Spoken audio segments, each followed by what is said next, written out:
ดีค่ะ อุ้มอิสยาค่ะ แบมสราลีค่ะ พวกเราสองคนมาจากซีรีส์ Fulfill ค่ะ รักเติมเต็มค่ะ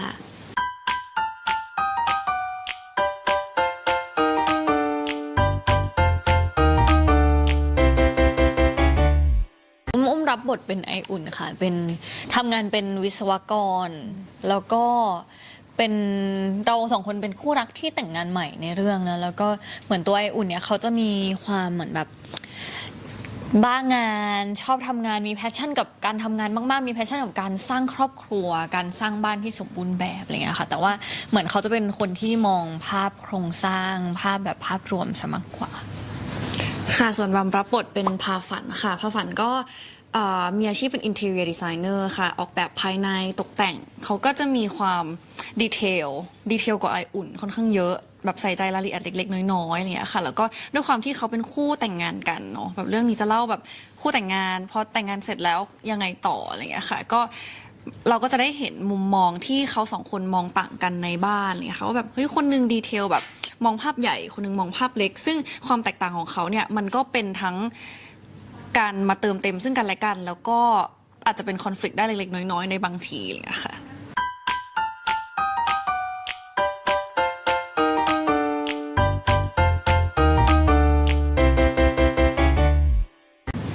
สำหรับบัมรู้ทีหลังคือบัมมารู้โปรเจกต์นี้ก่อนว่าแบบโอเคพี่อุ้มมีโปรเจกต์นี้เพราะว่าเขาได้ตัวพี่อุ้มก่อนนะคะแล้วก็บัมก็แล้วตอนที่พี่อุ้มโทรมาว่าแบบให้ลองมาแคสหน่อยอะไรเงี้ยก็มีความตกใจนิดนึงเพราะว่าเราเห็น process มาตั้งแต่แรกแล้วว่าเขาแบบมีเรื่องนี้เรื่องเราเป็นแบบนี้นะแล้วก็แบบเดี๋ยวจะเอาใครแบบจะชวนใครมาแคสดีนึกถึงใครบ้างอะไรเงี้ยค่ะแล้วแบบวันหนึ่งที่เขาโทรมาแล้วก็แบบฮะแบบเราเห็น process นี้มาแต่เราไม่ได้คิดว่าเราจะต้องเอาตัวเราเข้ามาอยู่ในแบบโปรเจกต์นี้ด้วยเนี่ยก็ตกใจนิดหน่อยค่ะในส่วนของอุ้มคืออุ้มตื่นเต้นกับโปรเจกต์นี้ตั้งแต่แรกเลย เพราะว่าโอเคตอนแรกมันมีอุ้มคนเดียว แล้วก็เหมือนพอเราตัดสินใจที่จะทำโปรเจกต์นี้มันก็เลยกลายเป็นว่ามันเหมือนเป็นแบบอีกพาร์ทหนึ่งที่เป็นพาร์ทที่ใหญ่มากๆสำหรับเส้นทางการแสดงของอุ้มแล้วเราก็รู้สึกว่าเราตื่นเต้นกับมัน แล้วก็ดีใจกับสิ่งที่เรากำลังทำค่ะ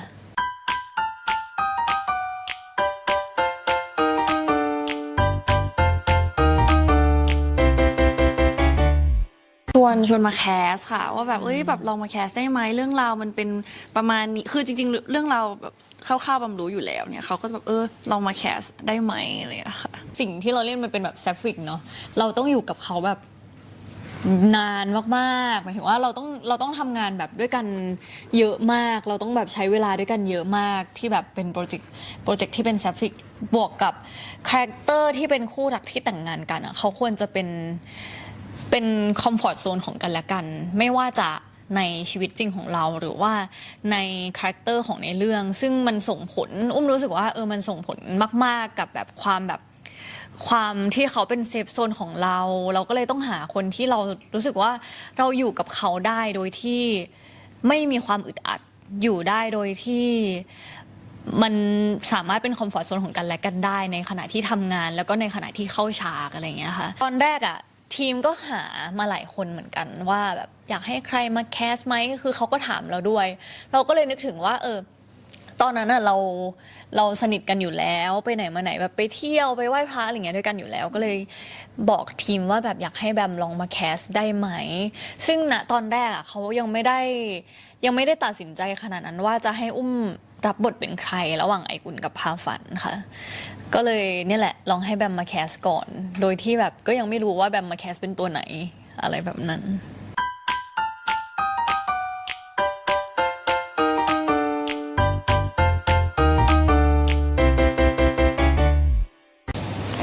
ความยากในคาแรคเตอร์ใช่ไหมคะจริงๆมันก็ยากแหละเพราะว่าคาแรคเตอร์มันก็คือถามว่ามีความเป็นเราสองคนไหมก็มีอยู่แต่มันก็จะมีความต่างแล้วก็พอเป็นความเป็นตัวละครอ่ะเราต้องทำให้เห็นชัดมากๆเลยค่ะซึ่งเราสองคนก็จะต้องมีบางอย่างที่เราต้องปรับกันอย่างเช่นถ้าเป็นของแบบเนี้ยความที่พาฝันเนี่ยเขาจะมีความเป็นแบบลูกแมวอ่ะเขาจะรู้ว่าเขาอยากได้อะไรเขาต้องใช้ soft skill ในการแบบคุยกับคนนี้ต้องใช้โทนไหนคุยกับคนนี้ต้องเป็นยังไงเพื่อให้แบบว่าสุดท้ายแล้วเป้าหมายเป็นในสิ่งที่เขาต้องการอะไรอย่างเงี้ยค่ะซึ่งในวิธีบางหลายๆครั้งเราก็ไม่ได้ ไม่ได้เป็นแบบนั้นเพราะฉะนั้นแบบร่างกายเราต้องแบบโอเคคิดแบบเขาแล้วเราต้องทำแบบเขาให้ได้ด้วยอะไรเงี้ยค่ะหรือแบบบางซีนแบบซีนร้องไห้พี่นายผู้กำกับก็จะบอกว่าแบบมันแข็งแรงเกินไปแบบต้องทำยังไงให้มันดูอ่อนแอแบบที่สุดอะไรเงี้ยค่ะก็เป็นความยากที่มันต้องปรับค่ะรู้สึกว่าสิ่งที่มันต้องทำให้ทุกคนเห็นว่าเขาเป็นคู่รักที่แต่งงานกันน่ะมันคือเรื่องยากคือหมายถึงว่าเรื่องอื่นๆ มันจะเริ่มจากที่แบบความสัมพันธ์ค่อยๆพัฒนาไปในเรื่อง แต่เรื่องนี้เราต้องวันแรกคือเขาแต่งงานกันแล้ว แบบฉากแรกเลยเป็นฉากเปิดอะไรเงี้ยเราก็สิ่งที่ยากมันเลยกลายเป็นว่าต้องทำให้คนดูรู้สึกว่าความรักของพวกเขาอ่ะมันจริงมากๆ เพราะว่าคนดูไม่ได้เห็นว่าเขารักกันยังไงระหว่างทางก่อนที่เขาจะรักกันมันเกิดอะไรขึ้น ก็กลายเป็นว่าสองคนนี้มาแต่งงานกันแล้ว แล้วก็แบบใช้ชีวิตให้คนดูเลยรู้สึกว่าอันเนี้ยคือสิ่งที่เราต้องทำกันบ้านเยอะมากๆไม่ว่าจะเป็นแบ็กกราวด์การทำความรู้จักตัวละครทำความรู้จักแบมทำความรู้จักแบบทุกๆอย่างในเรื่องเนี่ยค่ะ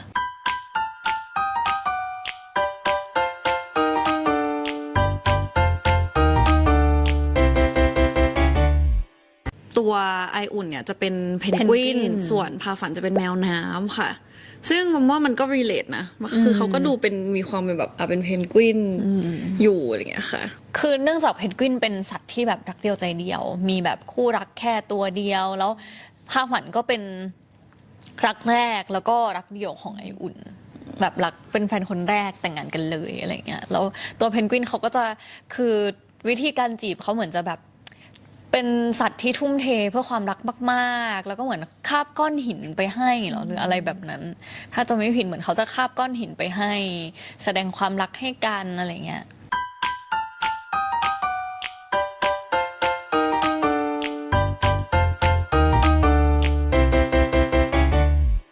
คือเรื่องนี้มันน่ารักตรงที่เขาเล่าเป็นชีวิตอะเหมือนแบบตัวแทนไออุ่นกับพาฝันเป็นตัวแทนของคนทั่วไปเลยที่แบบโอเคคู่รักที่แต่งงานกัน แต่ว่าเหมือนเราจะได้มาเห็นในบ้านเขาเลยว่าแบบเฮ้ยคู่รักที่แต่งงานกันไม่ว่าข้างนอกเขาจะสตรองแค่ไหนอะแต่ว่าพอเขากลับเข้ามาในบ้านแล้วอะนี่คือสิ่งที่เขาเป็นเขาคุยกันแบบนี้เขาใช้ชีวิตกันแบบนี้เขาแบบโมเมนต์กันยังไงบ้างเลยค่ะแล้วมันก็เล่าแบบคือพอมันเป็นเรื่องของชีวิตมันก็จะมีหลายๆอารมณ์ปนกันมีทั้งตลกมีคอมเมดี้มีดราม่ามีโรแมนต์แบบคือทุกๆอย่างปนรวมกันในซีรีส์เรื่องนี้ค่ะเขาเป็นคู่รักที่พยายามมาก คือหมายถึงว่าเขาจริงๆแล้วตัวไออุ่นและพาฝันอ่ะเขามีความต่างกันค่อนข้างเยอะเหมือนกัน ด้วยนิสัยด้วยอาชีพด้วยอะไรอย่างเงี้ย แต่ว่าเขาพยายามที่จะประคับประคองความรักของเขาตั้งแต่แบบเดวันมาจนถึงแบบแต่งงานไปจนถึงแบบอนาคต เขาไม่เคยคิดที่จะปล่อยมือกันเลย มันเป็นความรักที่มั่นคงมากๆ เป็นความรักที่รู้สึกว่ามันเป็นแบบความรักในอุดมคติของทุกๆคนได้เลยว่าเขาเป็นคนที่แบบพยายามเป็นคนที่ทุ่มเท แล้วก็มั่นคงในความรู้สึกของกันและกันมากๆค่ะ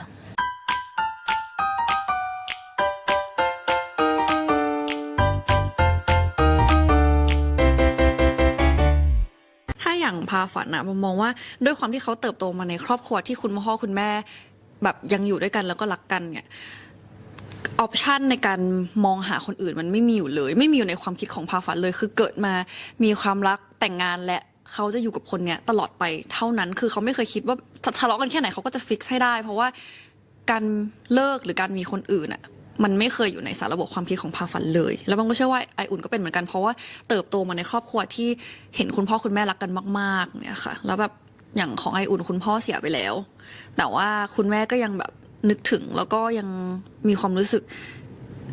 ความรักความอาวรณ์ให้กับคุณพ่อแบบเสมอมาเนี่ยค่ะ ก็ในส่วนของไออุ่นก็คือจะคล้ายๆกับที่แบมบอกว่าเขาเป็นคนที่เหมือนพอเขาเติบโตมาในครอบครัวที่แบบความรักมันสมบูรณ์มากๆเขาก็มีความคาดหวังในพาร์ทความรักของตัวเองว่าความรักของเขาอ่ะมันจะต้องแบบอยู่ตลอดไปเขามีความรักในอุดมคติของเขาว่าเขาจะสร้างครอบครัวที่เป็นเหมือนครอบครัวตัวเขาเองเหมือนครอบครัวพาฝันที่เรารักกันมากๆแล้วเขาก็พยายามทุ่มเททุกๆอย่างให้ความรักของพวกเขามันดีที่สุดในแบบที่เขาจะทำได้ค่ะ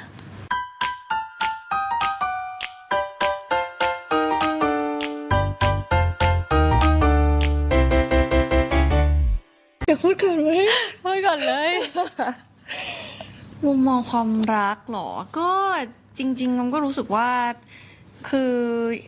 คืออย่างผมก็มองว่าถ้าเกิดว่าเรามีความรักเนี่ยความรัก ไม่ว่าจะในรูปแบบไหนอะมันควรจะส่งเสริมกันและกัน คือการที่เราอยู่ด้วยกันเราต้องซัพพอร์ตกันคือ1+1ต้องไม่ใช่2อะ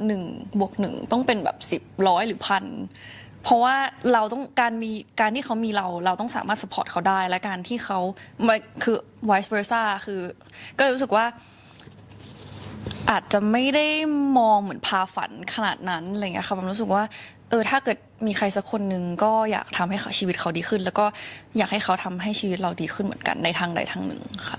จริงๆมันก็มีความคล้ายแบบเหมือนกัน คือเรารู้สึกว่าความรักมันต้องซัพพอร์ตซึ่งกันและกัน ไม่ว่าจะเป็นการใช้ชีวิตความรู้สึก หรือว่าอะไรก็ตามที่ในชีวิตเราที่เรารู้สึกว่าการที่เรามีแบบคนที่เรารักเข้ามา ไม่ว่าจะเป็นใครไม่ว่าจะเป็นครอบครัวหรือเพื่อนหรือคนรักในรูปแบบไหน คนคนนั้นต้องเป็นเหมือนกับเราต้องเป็นสิ่งที่ดีในชีวิตเขาและเขาก็จะเป็นสิ่งที่ดีในชีวิตเราเช่นกัน เราสามารถซัพพอร์ตความรู้สึกเขาได้เขาสามารถซัพพอร์ตความรู้สึกของเราได้ การมีเขามันจะทำให้เราเป็นคนที่น่ารักขึ้น เรารู้สึกว่าสิ่งนั้นมันคือการที่มอบความรักให้กันนั่นแหละ การที่มอบสิ่งดีๆให้กัน ไม่ว่าจะเป็นความสัมพันธ์ในรูปแบบไหน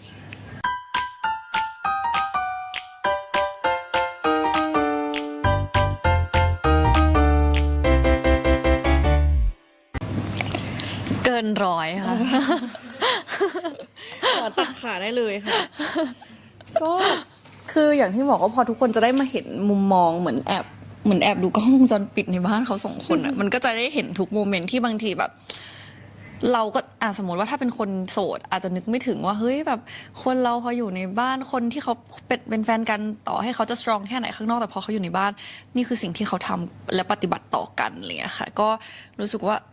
ดีจังเลยแบบ คือหวานตัดขา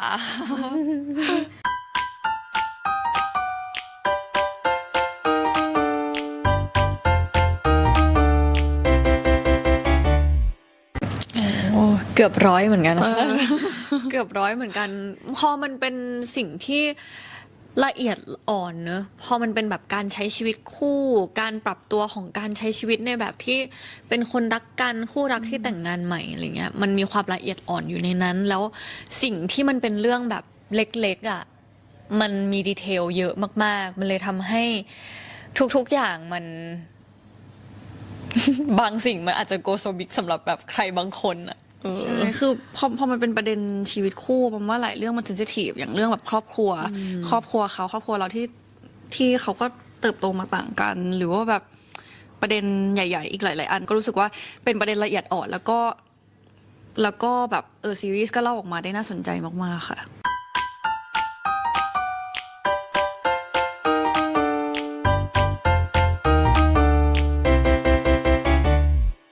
เปลี่ยนไปจากเดิมไหมคิดว่าไม่ได้เปลี่ยนไปจากเดิมแต่รู้สึกว่ามันเหมือนแบบเติมความคิดหมายถึงว่าเติมพลังให้เราเชื่อมั่นในความรักเพิ่มขึ้นอะไรอย่างเงี้ยค่ะเพราะว่าเราก็ได้เห็นว่าแบบความรักที่สมบูรณ์แบบอ่ะมันสามารถเกิดขึ้นได้ในทุกที่แม้กระทั่งในเกิดกับคนที่ครอบครัวอาจจะไม่ได้สมบูรณ์เท่าไหร่อย่างเช่นแบบไออุ่นคือคุณพ่อเขาเสียไปแต่เขาก็ยังโหยหาความรักที่สมบูรณ์แบบแล้วเขาก็ยังทำมันได้เลยอะไรเงี้ยค่ะก็รู้สึกว่าเหมือนแบบได้เติมพลังได้พลังบวกในด้านความเชื่อมั่นในด้านความรักค่ะมันไม่ได้ถึงกับเปลี่ยนไปขนาดนั้น คือความรักของไออุ่นกับพาฝันอะมันทำให้เราเห็นว่าความรักอะมันคือสิ่งที่ดีในชีวิต มันคือการที่เราได้เป็นเขามันทำให้รู้สึกว่าเฮ้ยการที่เรามีคู่ชีวิตที่ดีอะมันคือการที่แบบเติมพลังให้กันและกัน มันคือการที่ทำให้ชีวิตเราดีขึ้นจริงๆ แล้วความรักของเขาก็ทำให้เราเห็นว่า คือจากอุ้มอาจจะเป็นคนแบบใหม่มากๆที่เรารู้สึกว่าชีวิตนี้ไม่จำเป็นต้องแต่งงานก็ได้ ถ้าเราแบบไม่รู้สึกว่ามันโอเคอะไรเงี้ย แต่ความรักของเขาสองคนมันทำให้เรารู้สึกว่า เฮ้ยจริงๆ การที่เราได้แต่งงานกับใครสักคน ได้ใช้ชีวิตในฐานะคู่ชีวิตกับใครสักคนไปแบบนานๆ อะไรเงี้ย มันคือสิ่งที่ดีมากๆเลยมันคือสิ่งที่ถ้าเรามีมันก็คงจะดีมากๆเหมือนกันเนี่ยมันทำให้เราเชื่อมั่นในความรักมากขึ้นทำให้เรารู้สึกว่าสิ่งนี้มันคือ อีกพาร์ทหนึ่งของชีวิตที่เรารู้สึกว่าเราก็อยากจะเผชิญมันเหมือนกันค่ะ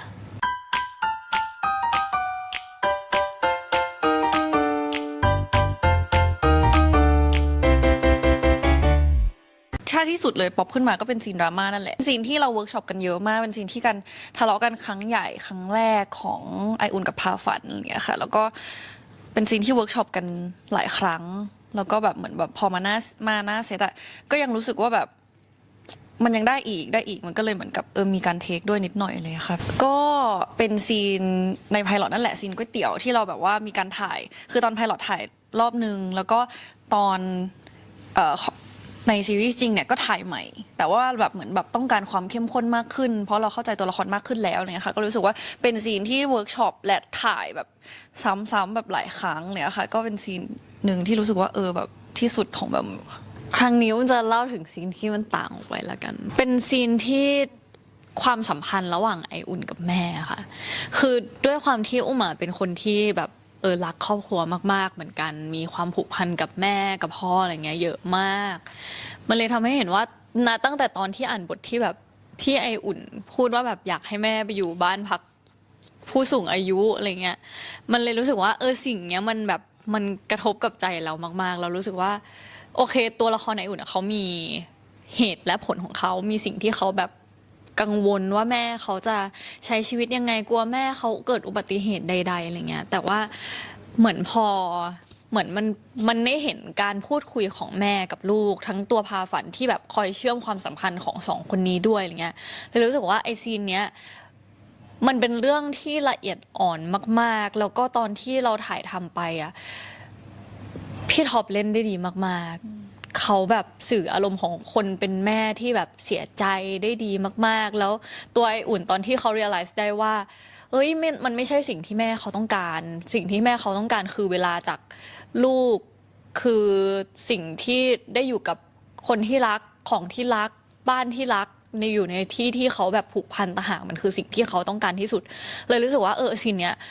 คนดูเห็นออกไปคนก็จะรู้สึกถึงความรู้สึกนั้นได้ว่ามันเป็นเรื่องเล็กๆแต่มันคือเรื่องใหญ่มากๆอีกหนึ่งอันเหมือนกันรู้สึกว่าซีนนี้เป็นดราม่าที่เรารู้สึกว่าเราอินกับมันมากค่ะ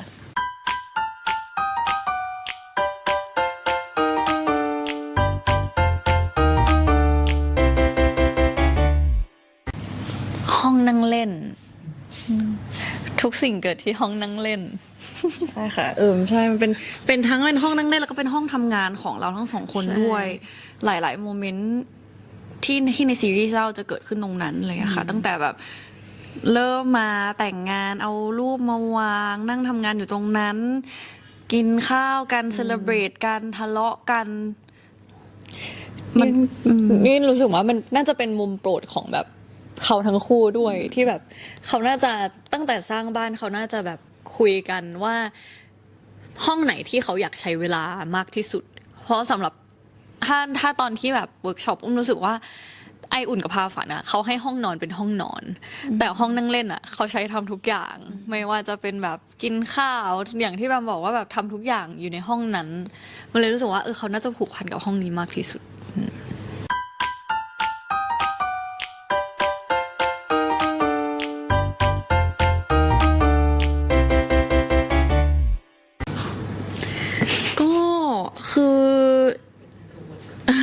ทุกคนตั้งใจทำงานทุกคนตั้งใจทำงานเป็นแก๊งที่แบบว่าทุกคนเหมือนไม่ค่อยคุยกันอาจจะด้วยความที่เขาเป็น introvert ด้วยมั้งทุกคนก็จะแบบว่าโฟกัสทีมกล้องก็คืออยากให้ภาพออกมาดีที่สุดทีมเสียงก็คืออยากให้ continue ก็คือต้องเป๊ะอะไรอย่างเงี้ยค่ะ แต่ผมชอบนะผมรู้สึกว่าแบบทำงานกับคนที่มีความ perfectionist นิดนึงมันจะทำให้งานออกมาดีอย่างเงี้ยค่ะแล้วก็ทุกคนโหยหาความแบบเป๊ะความ perfect เนี่ยค่ะก็สนุกดีค่ะแล้วก็แอบกดดันด้วยความที่คือพอเราถ่ายกันแบบเวลาค่อนข้างน้อยอย่างเงี้ยถูกบีบด้วยเวลาแบบการที่จะมาเล่นกันมันก็เลยแบบเหมือนมีโอกาสตรงนั้นน้อยนิดนึงคือนอกจากที่แบบเราได้อยู่กับทีมด้วยเนาะทีมที่ตั้งใจทำงานแต่ว่าคือเขาเป็นการตั้งใจทำงานแบบไม่ได้กดดันนะคะเขาเป็นแบบก็มีความเฮฮารวมถึงแบบเพื่อนๆที่มาเข้าฉากด้วยอะไรเงี้ยเหมือนแบบทุกครั้งที่มีเพื่อนเข้าฉากด้วยไม่ว่าจะเป็นเรนเดียพี่มินสรุตหรือแม่หรือพี่อ้นที่เป็นแบบป้าคุณน้าข้างบ้านอะไรเงี้ย ในกองคือจะมีความสนุกสนานขึ้นมาเลย energy เปลี่ยนเลย เพราะว่าคือเหมือนเขาเหล่านั้นคือแบบเหมือนมาด้วยความที่ energy แบบเกินร้อยอะในขณะที่ทุกคนคือบางวันที่เราแบบทำงานกันหนัก ไม่ว่าจะทีมหรือเราเองมันก็จะมีแบบหมดพลังบ้าง เพื่อนๆนี่แหละค่ะที่จะคอยมาเติม energy ให้ทั้งกอง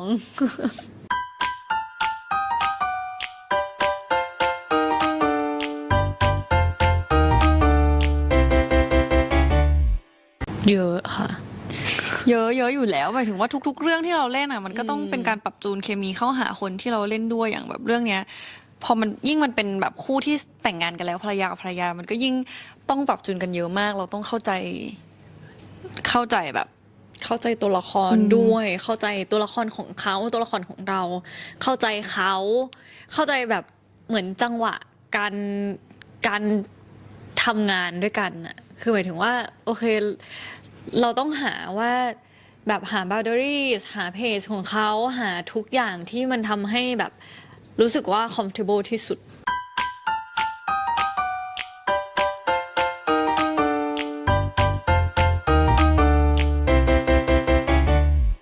ก็จะชอบคิดกับตัวเองนั่นแหละว่าแบบเอ้ยอะไรคือความโชคดีของเราที่แบบมีคนนี้เป็นพาร์ทเนอร์มีพี่อุ้มเป็นพาร์ทเนอร์อะไรเงี้ยแล้วมันก็ได้คำตอบว่าแบบคือพี่อุ้มอ่ะอาจจะไม่ได้แบบหวือหวาไม่ได้เป็นโรลเลอร์โคสเตอร์คือถ้ามองเป็น relationship อะเนาะแต่คือแบบคือพี่อุ้มจะมีความทั้งเด็กและผู้ใหญ่ในตัวเองคือความข้อดีของความที่เขาเป็นผู้ใหญ่แล้วอะคือเขาจะมีความ stable แบบหันไปเมื่อไหร่ก็เจออยากได้อะไรก็แค่พูดแต่ถ้าไม่พูด ก็ไม่ได้รู้สึกว่าจะต้องงอนหรือต้องอะไรอย่างเงี้ย คือมันเหมือนแบบความสัมพันธ์ของคนที่แต่งงานแล้วกันจริงๆอะที่เราสามารถแบบทำในสิ่งที่เราต้องทำได้เลยในทุกๆวันแล้วเมื่อไหร่ที่หันมาเขาก็ยังอยู่ตรงนั้นเนี่ยค่ะ ก็รู้สึกว่าดีมันคือแบบเราทั้งสองคนสามารถทำตามความฝันหรือทำตามในสิ่งที่เราอยากทำได้ แล้วก็โดยที่ไม่ต้องมาระแวงว่าแบบอีกคนหนึ่งจะน้อยหรือเปล่าเขาจะรู้สึกอะไรเขาจะนู่นนี่นั่นอะไรยังไง เพราะว่ามันคือความสัมพันธ์ที่ stable มากพอค่ะก็รู้สึกว่าแบบอันเนี้ยคือสิ่งที่เราโชคดีมากที่ได้เขาเป็นพาร์ทเนอร์ ก็สิ่งที่เรารู้สึกว่าโชคดีที่เป็นเขาคือ เหมือนคือแบมอะเป็นคนที่สามารถพูดได้เลยตรงๆแบบไม่ถ้าเป็นแบบกับคนอื่นเราอาจจะต้องแบบระวังมากหน่อย แต่ด้วยความที่เหมือนเราสนิทกันอยู่แล้ว เราได้ใช้เวลาด้วยกันเยอะมากๆแล้วเหมือนแบบพอเรารู้จักกันเยอะมากๆมันเลยทำให้รู้ว่าทางอุ้มและแบมอะเป็นคนไม่ได้เก็บแบบทุกสิ่งมาคิดเล็กคิดน้อย ถ้าเราโอเคกับอะไร หรือไม่โอเคกับอะไรอย่างเงี้ยเราสามารถคุยกันได้เลยแบบตรงๆซึ่งสิ่งเนี้ยมันเอาจริงๆมันหาได้ยากจากทุกๆความสัมพันธ์ เราไม่ได้เจอทุกๆคนที่เราสามารถแบบพูดได้โดยที่เขาเองจะไม่โกรธเรา หรือเขาเองจะไม่ได้แบบคิดเล็กคิดน้อยแล้วเราเองก็จะไม่ได้รู้สึกว่ารู้สึกผิดจังเลยที่เราพูดความต้องการนี้ออกไปหรืออะไรอย่างเงี้ยเรารู้สึกว่าสิ่งนี้มันน่ารักมากที่เราเจอในตัวเขาแล้วเรารู้สึกว่าโชคดีมากที่แบบเป็นเขา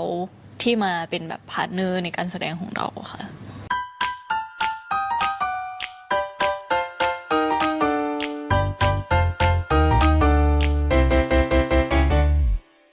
สำหรับแบมว่ามันคือคำว่าแบบ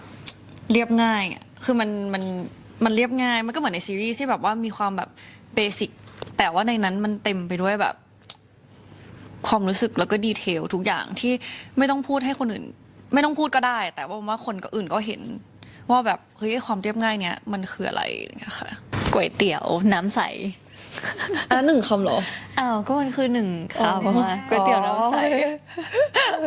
รู้สึกว่า คือมันเป็นความสัมพันธ์ที่กินได้ทุกวัน คือก๋วยเตี๋ยวน้ำใสมันเป็นอะไรที่มันง่าย ใครๆก็กินได้แล้วรู้สึกว่าสิ่งนี้มันอุ่นท้องอ่ะเวลากินแล้วมันรู้สึกแบบสบายท้อง แล้วมันก็ไม่ได้หนักเกินไป ไม่ได้กินแล้วไม่อิ่มอะไรเงี้ยเรารู้สึกว่าความสัมพันธ์เรามันเป็นแบบนั้นแหละค่ะก๋วยเตี๋ยวน้ำใส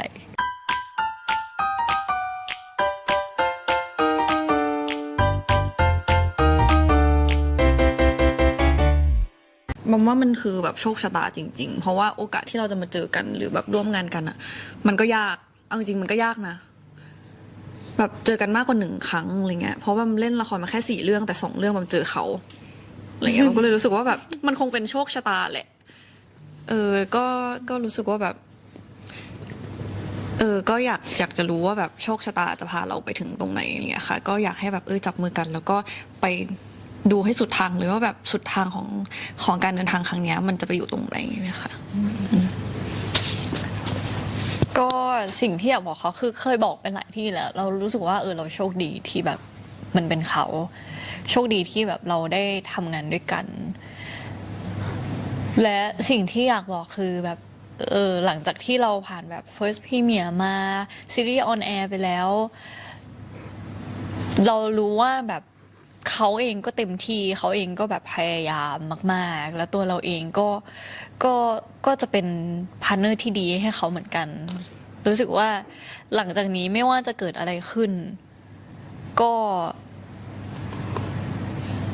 จับมือกันไปแล้วก็แบบ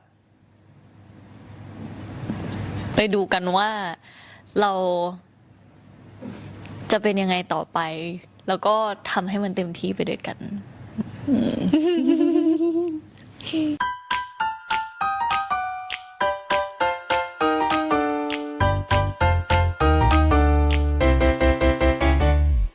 ฝากถึงทุกคนเลยนะคะแบบทั้งบลอสซอมทั้งคาร์ฟทั้งบีโบสนะคะแล้วก็แฟนๆที่แบบผ่านไปผ่านมาแล้วก็เอ็นดูพวกเรานะคะก็คืออยากขอบคุณทุกคนมากเลยเพราะว่ามันมีความหมายกับพวกเรามากแบบทุกแบบพลังบวกที่ทุกคนส่งมาบำว่าเราได้รับมันเราเซนส์มันได้แล้วเราก็รู้สึกว่าเราอยากจะรับพลังพวกนั้นอะแล้วก็แบบ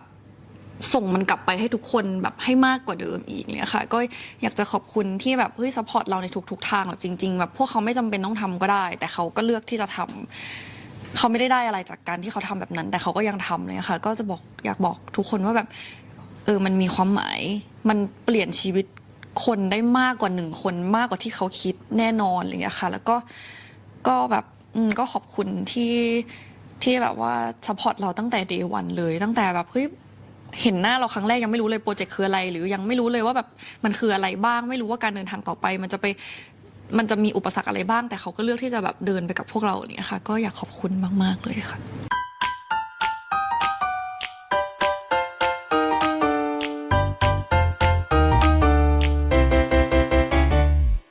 อยากให้ทุกคนได้มาดูบ้านของไออุ่นกับพาฝันค่ะว่าบ้านหลังนี้ที่แบบเขาตั้งใจสร้างที่เรา2 คนตั้งใจสร้างด้วยอ่ะอยากให้มาดูว่าความสัมพันธ์ของคู่นี้เขาจะเป็นยังไงต่อไป อยากให้มาได้รับสิ่งดีๆ จากการใช้ชีวิตของทั้งคู่ อยากให้ทุกคนแบบหวังว่าทุกคนจะชอบแล้วก็ซัพพอร์ตซีรีส์ของพวกเราซัพพอร์ตพวกเราด้วยอะไรอย่างเงี้ยค่ะฝากดู Fulfill รักเติมเต็มของพวกเราด้วยนะคะ ในทุกวันศุกร์เวลา 20:30 ค่ะ แล้วก็สามารถดูย้อนหลังได้ทาง3 plus และ Netflix นะคะ